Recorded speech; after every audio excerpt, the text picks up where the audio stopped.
बिस्मिल्लाहिर्रहमानिर्रहीम। अस्सलाम वालेकुम वरहमतुल्लाहि वबरकातुहू।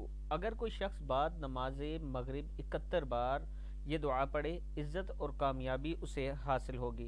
अगर कोई शख्स बाद नमाज मगरिब ये वाला दुरूद शरीफ पढ़ता है, बिस्मिल्लाहिर्रहमानिर्रहीम, अल्लाहुम्मा सल्लि अला सय्यिदिल आलमीन हबीबिका मुहम्मद व आली सलातन अंता लहा अहलु वबारिक वसल्लिम कज़ालिक, अल्लाहुम्मा सल्लि अला सय्यिदिल आलमीन हबीबिका मुहम्मदिन व आलिहि सलातन अंता लहा अहलुन वबारिक वसल्लिम कज़ालिक, अल्लाहुम्मा सल्लि अला सय्यिदिल आलमीन हबीबिका मुहम्मदिन व आलिहि सलातन अंता लहा अहलुन वबारिक वसल्लिम कज़ालिक।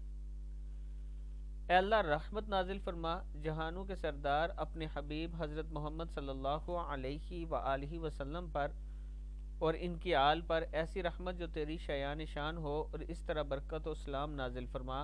अगर कोई शख्स बाद नमाज फ़जर या बाद नमाज मगरिब 71 बार और दीगर नमाज़ों के बाद 7-7 मरतबा ये दुरूद शरीफ पाबंदी के साथ पढ़ता है, तो अल्लाह ताला इसको और इसकी औलाद को माशरे में बाइज़्ज़त मकाम अता फरमाएगा और लोगों की निगाहों में ये महबूब बन जाएगा और अच्छा नसीब होगा, इसका कारोबार अच्छा होगा, रिज़्क में बरकत होगी।